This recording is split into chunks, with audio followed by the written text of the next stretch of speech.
Hi everyone, so for today's video we're going to be talking about Detroit in the 20th century. So let's begin by talking about the increase of the Detroit population.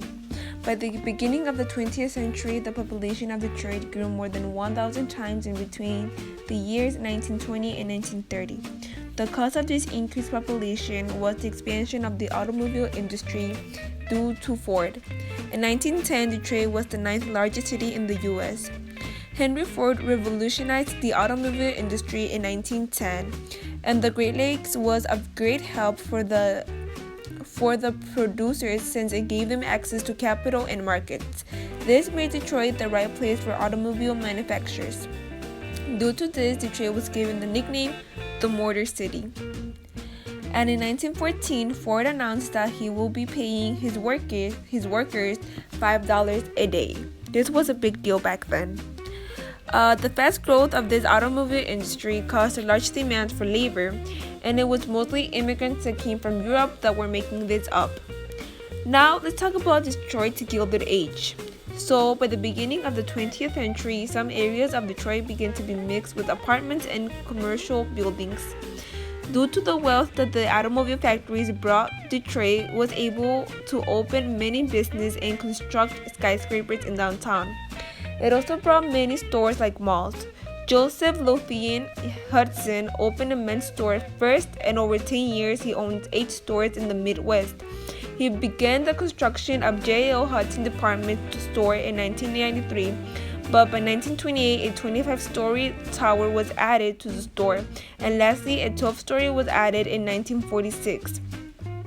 Then, between 1916 and 1924, multiple hotels were constructed like the Fort Shelby Hotel in 1996, Detroit Leland Hotel in 1927, and Royal Palm Hotel in 1924. Other than this, movie places were also built like Fox in 1928 and Palm in 1925. These movie places attracted a lot of people every day.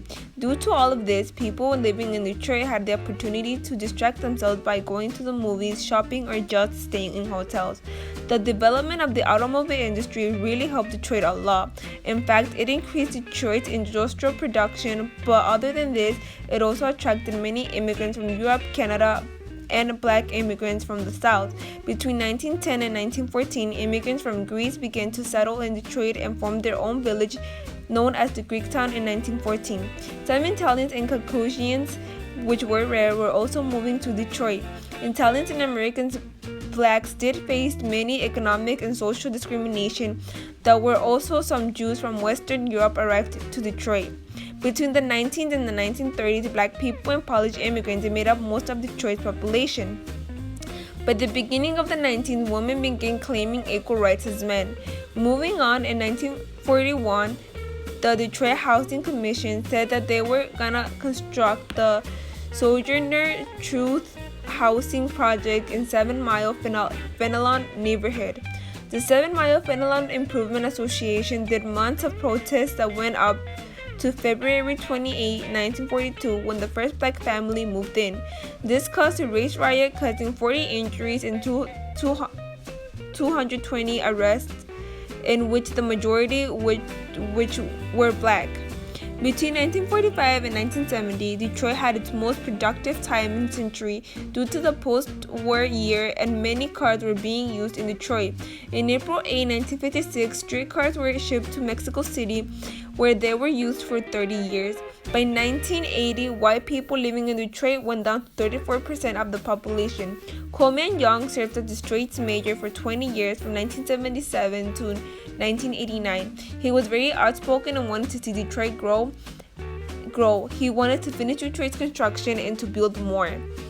Young is blamed for Detroit's crimes though. Detroit became famous in the 1970s and 1980s for thousands of violent black street gangs that gained control of Detroit's big drug trade, which started with the heroin epidemic of the 1970s and grew into the even larger crack cocaine epidemic of the 1980s and 1990s.